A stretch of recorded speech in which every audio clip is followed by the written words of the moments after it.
Good morning, and thank you for joining us.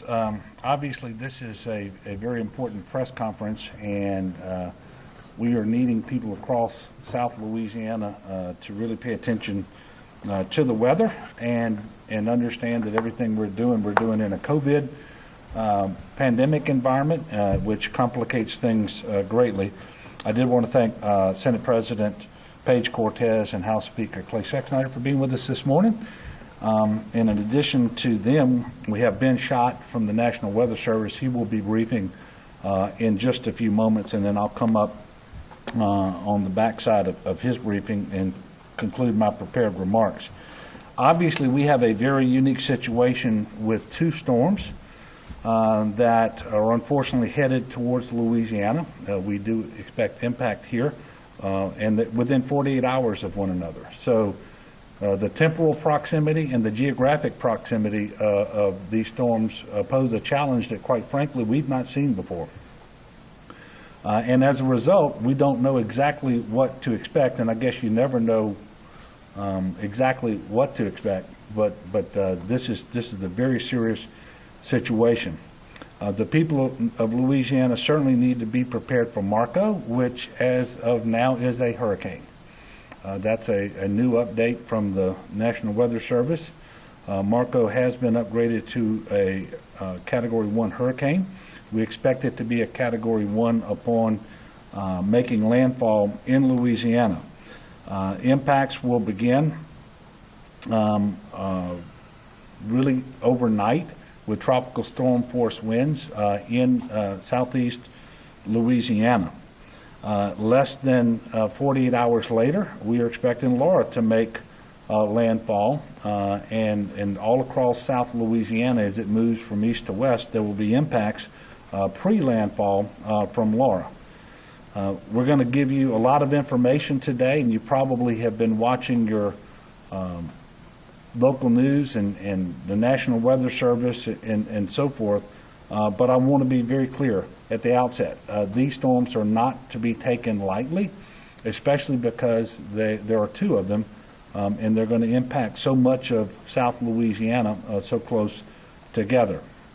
You should be taking today and making sure that you and your family are fully prepared, and that wherever you are at dark tonight, when it gets dark, is where you need to be prepared to ride out these storms.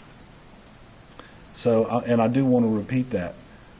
You need to be prepared to ride out the storms, you and your family, wherever you are at dark tonight. And that is because tropical storm force winds will be impacting coastal Louisiana before daylight tomorrow. I know that you've heard that frequently, but with this 1-2 punch, that what we're expecting, this is a situation where you really need to be prepared, as we've always told you, to ride out these storms, and the first 72 hours is on you. And that is because the second storm comes in so close that there may not be much of a window when we can fly search and rescue helicopters, when we can get out with high water vehicles, and those sorts of things. And by the way, it's going to be very difficult if there's power outages, and there likely will be, for the restoration of power to occur between the two storms as well. So we really are asking you to focus on those 72 hours, and that you and your family are positioned where you need to be, and that you can ride out the storm for those 72 hours, of the storms, I should say. I just received the latest update from the National Weather Service, and joining me today from Weather Service is the meteorologist in charge, Benjamin Schott, and he's going to explain in detail how things are unfolding. In addition, we have Keith Waddell, Brigadier General with the Louisiana National Guard, and as I mentioned, we have House Speaker Sexsnyder, Senate President Cortez, and also Chip Klein, Chairman of the CPRA. So at this time, I'm going to invite Ben to come up and make a presentation, and ask everyone to pay particular attention to this forecast that he's going to give us.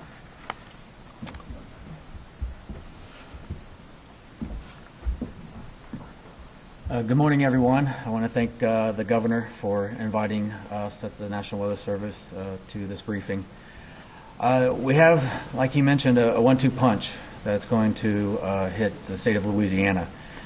So I want to elaborate a little bit on the threats of each of the storms, some of the timing, and some of the things that we'll be facing as we see both Hurricane Marco and right now what is forecasted to be Hurricane Laura later this week. Marco, as the governor just mentioned, has now been designated as a hurricane. It will continue to move across the Gulf of Mexico over the course of today, and we'll see the impacts reaching the Louisiana coast sometime during the early morning hours and into the daytime of tomorrow. When it reaches close to the mouth of the Mississippi, it will take a slight jog to the west, but at the same time, it will also start to diminish slightly. So with that being the case, I think the number one thing when it comes to Marco is not to get so fixated on the category. We always hear the phrase, it's just a Category 1. Unfortunately, Category 1 hurricanes still put a lot of people at risk to not only lose property but also their lives. And so with this storm, though the winds may not be the greatest threat, there will be a significant threat when it comes to the rainfall. In southeast Louisiana has a good risk for significant amounts of rainfall, which can create flash flooding and dangerous conditions for anyone who may be trying to travel through this storm as it makes landfall. Also, as Marco becomes on shore, there will be issues with coastal flooding and with storm surge. There will be a continuous flow of water into areas across coastal Louisiana, which will just enhance the coastal flooding even beyond Marco's reach and into Laura's reach later on in the week, which I'll elaborate a little bit more as I talk about Laura next. The storm surge for most of the area from the west bank of the Mississippi and to the west will be somewhere in the 3 to 6 foot range with maybe some local higher amounts. And as you move to the east bank and across up towards Lake Pontchartrain, those areas could see 3 to 6 and inside the lake 2 to 4. These are enough to cause issues, and for folks who have interest along the coast, they need to make sure, like the governor said, that they're taking action now. That window is closing quickly. Also with Marco, there is the usual threat of isolated tornadoes, but those will be a little bit more widespread than what would be through a normal severe weather event. So that window with Marco moving out of the area will start to happen on Tuesday. It will be a slow move as it transits across the state and moves towards the Texas line. So it will not approach the state of Texas until roughly Tuesday evening. At the same time this is occurring, what should be at that point Hurricane Laura will be working its way towards the state. And the first impacts for it may be seen as early as late Tuesday night along the southern coast of Louisiana. With it, it may have a pretty significant wind punch because we are talking right now forecasting a Category 2 hurricane. The storm surge along southern Louisiana could be as high as 7 to 10 feet, if not a little bit higher in some spots, depending on the exact track as it moves into the state. As you get a little bit further to the east of the mouth of Mississippi, there will still be some storm surge there. It will be lesser. But those interests there will still see that coastal flooding that I mentioned before, because at this point we would have had 3 or 4 days of winds pushing that water inland. And so a lot of places that see significant flooding in these situations will only be compounded by the second storm surge and the second wave of water that will be coming in with Laura. With Laura, there will be also the possibility of heavy rainfall. Both events could see 5 to 10 inches with localized amounts of 15. And it is possible that some places, especially in the south central portions of the state, may see bands that overlap each other from both storms. And so therefore it is possible that there could be some spots within the state that will be measuring rainfall in 1 to 2 feet instead of in just inches. So there are significant impacts from these storms that go beyond the wind. And I think water is the one that we need to respect the most, whether it be at the coast with the surge or coastal flooding, or whether it be inland with the heavy rain and flash flooding. all of this can destroy property and take people's lives. And now is definitely the time for folks to finish those last preparations as we have the 1-2 punch come in. Thank you.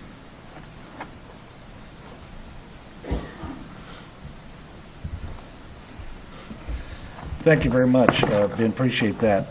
And we started having Unified Command Group meetings on Friday as it relates to these storms. We did declare a statewide emergency, issued that declaration on Friday. Yesterday, we requested a federal disaster declaration, and that is pending at the White House with the President as we speak. The Governor's Office of Homeland Security and Emergency Preparedness has activated its Emergency Operations Center, which is now operating 24 hours a day and will until further notice. GOSEP has processed a number of requests for support from parishes involving items such as super sacks, sandbags, pumps, generators, and so forth.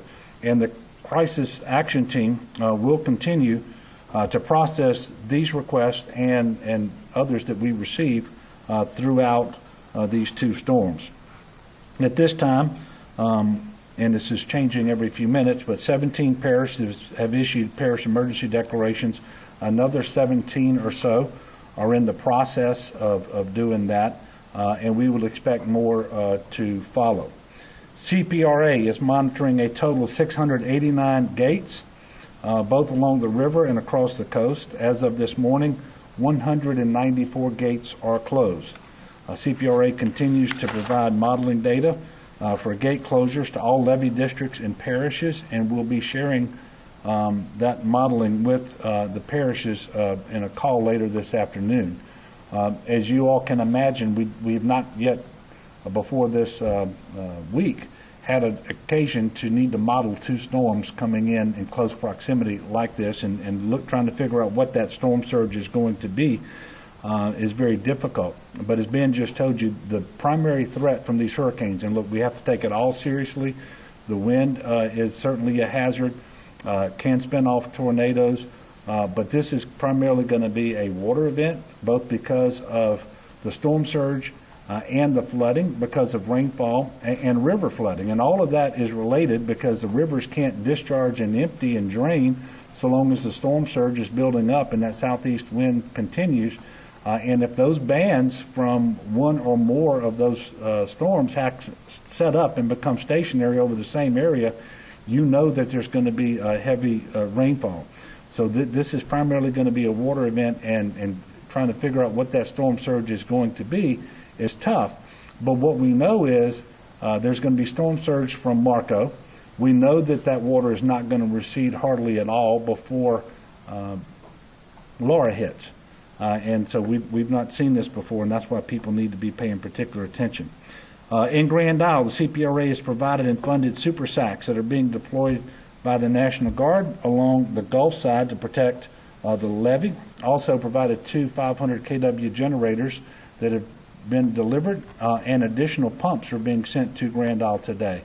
In Plaquemines Parish, crews are dredging the Empire Lock so that structure can be closed. In St. Bernard Parish, 3,000 field sandbags were delivered by SLIPFA East, and 25,000 sandbags were delivered by the Corps of Engineers. These sandbags will be deployed in areas outside of the hurricane risk reduction system, like Wood Lake, Delacroix, and other areas. 3 pumps were delivered yesterday, and another 3 will be delivered to St. Bernard today.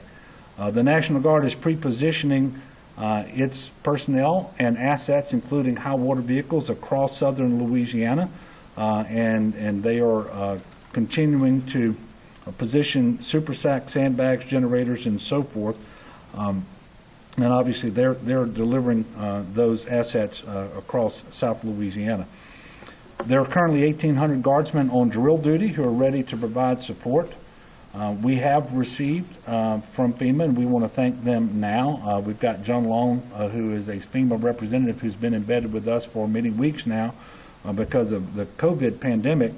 But also, we've been in constant communication with Region 6 Administrator Tony Robinson, and Administrator Gaynor from FEMA has been talking to General Jim Wascom as well, but they positioned 2 APACs, and they each contain 100,000 MREs and 250,000 bottles of water that we have in Louisiana. One of those is in Roseland. The other is either at or soon will be at Camp Beauregard.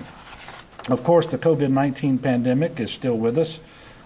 That complicates the preparations for and response to the hurricanes as well.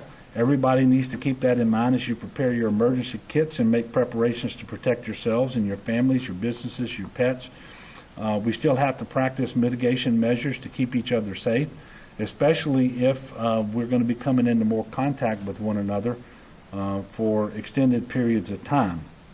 In addition to the traditional emergency items, your kit should contain masks or face coverings, 2 per person if possible, hand sanitizer, disinfectant wipes and sprays if available.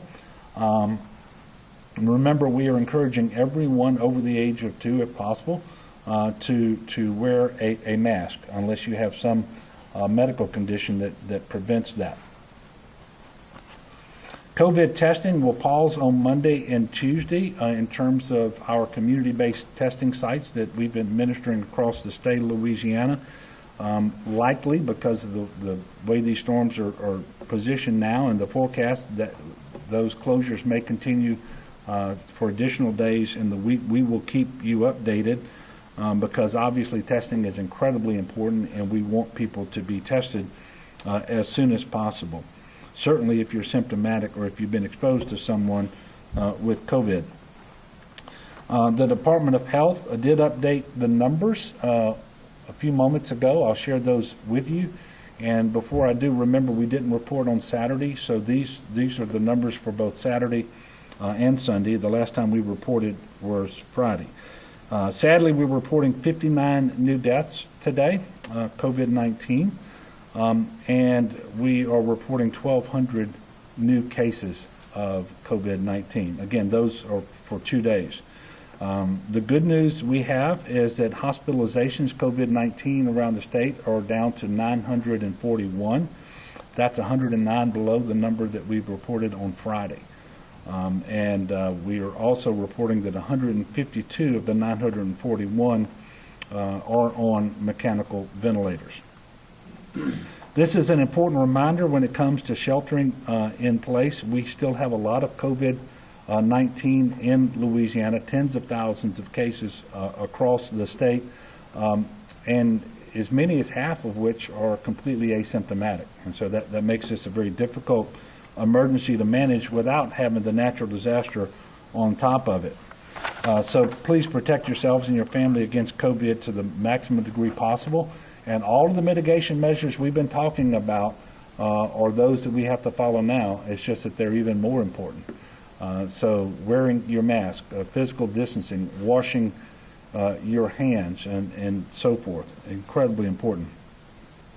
But because of safety concerns associated with the pandemic, congregate sheltering will be a last resort for people who need to evacuate and need shelter. And right now there are a few mandatory evacuations that are in place. And this is one of the reasons we need everybody paying attention to the local government, because they will be the ones announcing evacuations, whether they're voluntary or mandatory. And I suspect those numbers, the areas that are going to be under evacuation orders will increase over the next several hours. But right now, mandatory evacuations are in place for East and West Bank of Plaquemines Parish, Golden Meadow and Lafourche, and Grand Isle in Jefferson Parish. For those who must evacuate, this is what you need to do now. Plan to stay with family or friends or make hotel or motel reservations in a safer area. If you can't avoid sheltering in place with people outside of your household, you should. If you have to shelter in place with others, remember, even if they're relatives and close friends and so forth, the virus doesn't know that. And so try to stay cohorted by a household as much as you can and physically distant. Wear masks, even in the home. That's incredibly important. If you do not have these options and need transportation, you should contact your office of emergency preparedness. You can find contact information under contacts at getagameplan.org. Everyone should, as I mentioned before, make plans, be prepared for the first 72 hours. Obviously, if you're in duress and need help, we're going to get to you as soon as possible. But as soon as possible may be longer than it ordinarily is because we got the second storm coming in so soon behind the first one, and with tropical storm winds that are going to be impacting the same areas of Louisiana. I can tell you that today we've had approximately 500 inmates from Plaquemines Parish Jail that are being evacuated to a facility well north of I-10. The Department of Corrections is in constant contact with the Sheriff's Association and local sheriffs in high-risk areas in case evacuations do become necessary. The Department of Corrections started coordinating with the Sheriff's Association on Thursday for possible evacuations. And of course, they have at the Department of Corrections adequate PPE for so that they can take all the necessary precautions on inmate movements as it relates to protecting the inmates and others who are working those evacuations. In preparations for the storms, the Department of Corrections has more than 20,000 filled sandbags on hand at state prisons, and the department has sand and more than 70,000 empty sandbags that are ready to be filled by inmates upon request from local OEPs. Probation and parole agents are assisting with evacuations and hospital security for inmates who may be in the hospital for medical needs.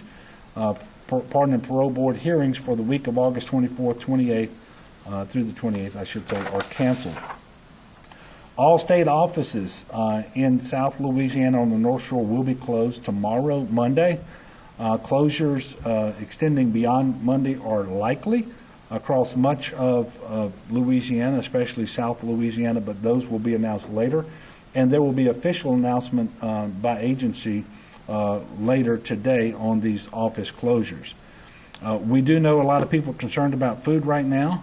And if we meet the federal disaster criteria for a DSNAP program, we will certainly make that request and put it into motion. Obviously, it's too early to know whether we're going to meet those criteria. DOTD staff are on alert and have mobilized their high water signs, barricades, and other equipment that may be needed to address issues related to the storm. All tolls have been removed on the LA1 bridge, as well as all collections on the Cameron Ferry. We will monitor to determine how long those collections will be suspended and how long the ferry will operate.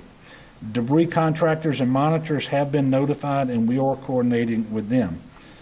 Task Force Bus has been activated. Now, this is the program where we activate school buses. We've actually identified 91 school buses, and we've begun staging the first 40 of those. They were split in the southeast and southwest, and I know the southeast staging site will be Lamar-Dixon, and we're trying to figure out exactly how many will go to Lamar-Dixon and how many will go to the Lafayette area. And we, again, thank the National Guard because they will be providing the licensed drivers for these school buses. We also have activated a contract with a coach bus contractor. I believe it's 110 buses, coach buses that will be positioned in Louisiana by dark tonight. Obviously, we're hopeful that we won't have to use these buses, and if we do, there are complications because you can put fewer people on a bus now than you can if it's not a COVID environment. We are encouraging everyone to use 511la.org or the 511LA app to see what state routes are open or closed. Many routes are closed ordinarily because of maintenance, but as high water becomes an issue, you will see more roads closed, and you can get real-time information at 511la.org. And what we know in storms like this is most people who die from these storms die because of water. And in many cases, that's with people driving, and they know that the road is underwater. They don't know how deep it is. They assume it's going to be safe to cross, and ultimately it proves not to be the case. So I'm going to encourage everyone, please make sure that you don't do that. If you don't absolutely know for certain that it's safe, don't cross standing water. Quite often there's current that is imperceptible to you while you're in the road, but it doesn't take much current to wash your vehicle off the road and sometimes into much deeper water. So please be careful with that. This situation remains somewhat fluid. The forecasts are changing a little bit. We think we have a pretty good read on Marco. The Laura coming behind it will change a little bit in all likelihood. But we're going to give one more press conference update today at 6 o'clock, which will follow the afternoon update from the National Weather Service, and we'll have more information not just on the weather, but on our preparations across the state of Louisiana. And we'll have updates on closures of state agencies and so forth if that actually changes between now and then. So with that, I'm going to take your questions, and you can feel free to ask me a question, Ben, and really any of the individuals that you see up here. Yes, sir, Greg. Governor, how will these storms impact your decision on whether or not to extend your order, which you would generally have decided to announce on Tuesday?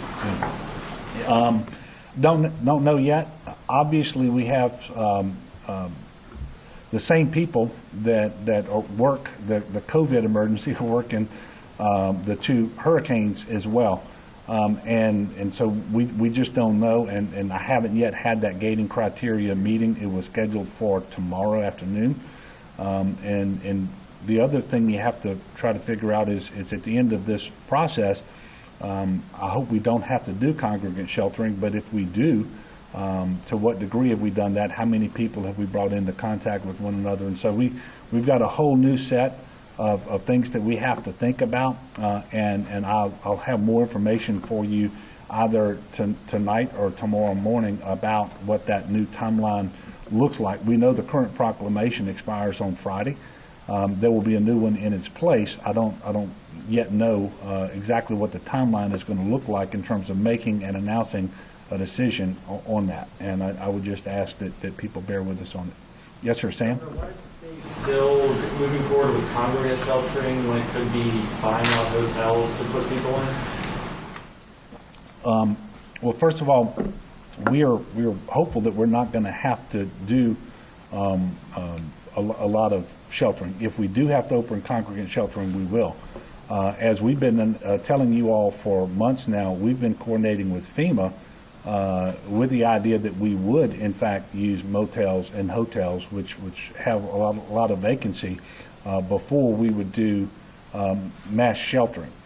So that is not just an option for us. It's something that we've actually started coordinating months ago to get pre-approval for that concept. And General Wascom, I don't know if you want to come up and brief that.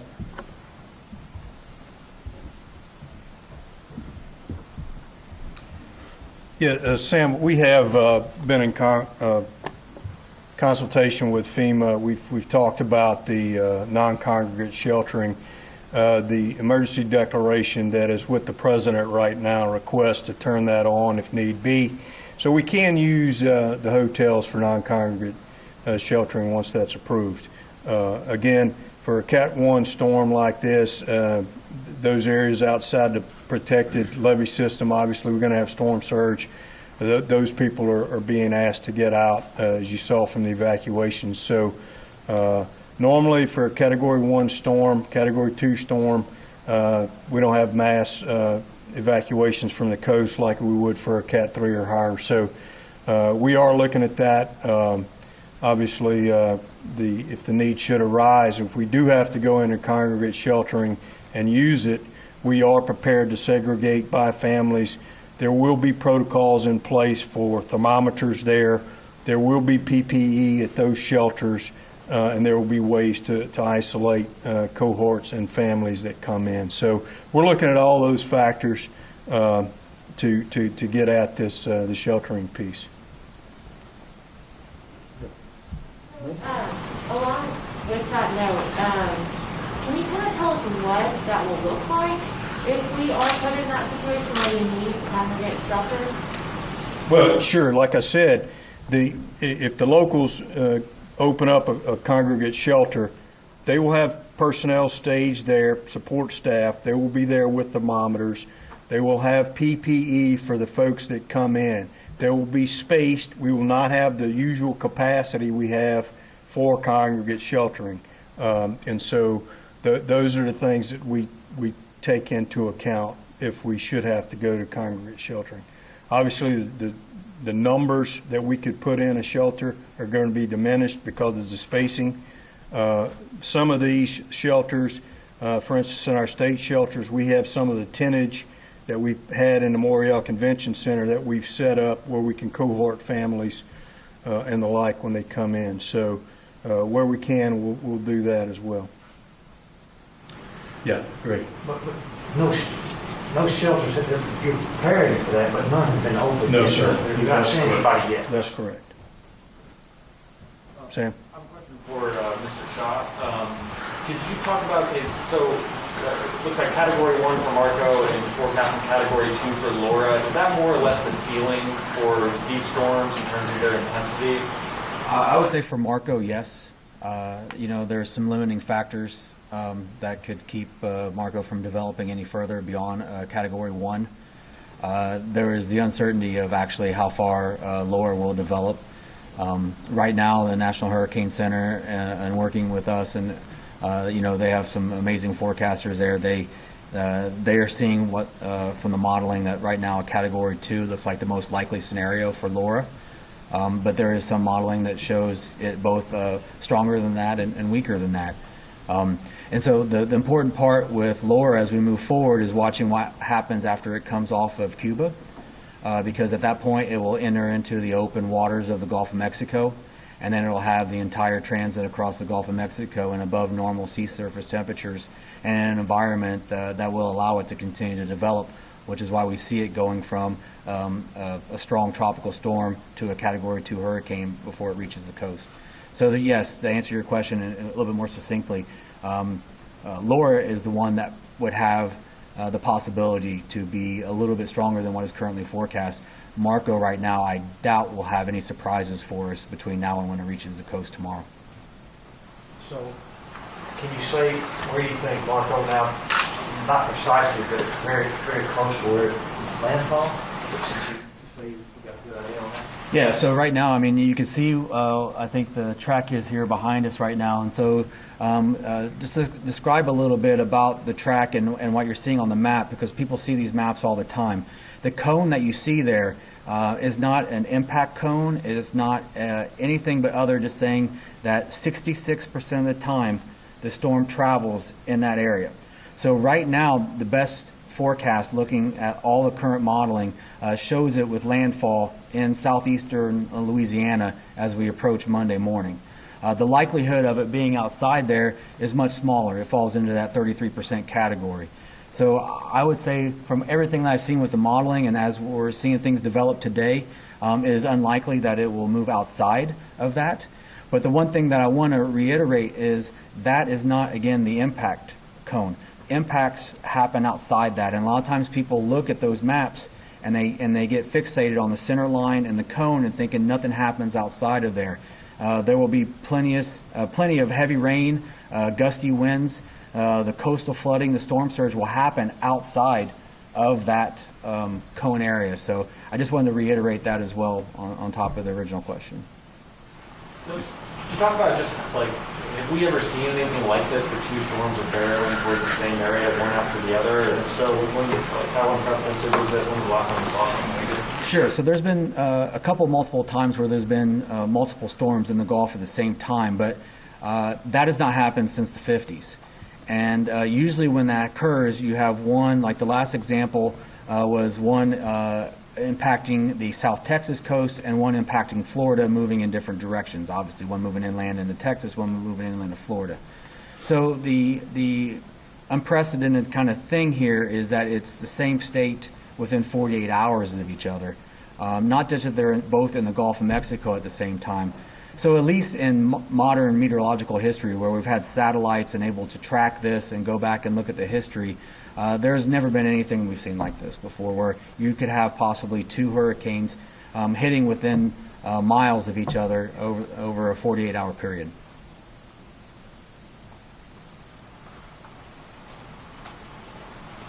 Have you any other questions?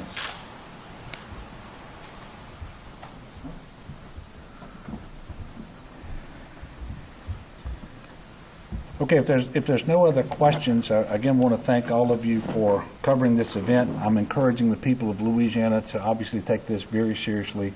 If you haven't prepared, it's not too late, but you got to do it now. And between now and dark tonight, put yourself and your family in the position that you want to be in, that you need to be in, and assume that you've got 72 hours or so that you're going to have to maintain that position.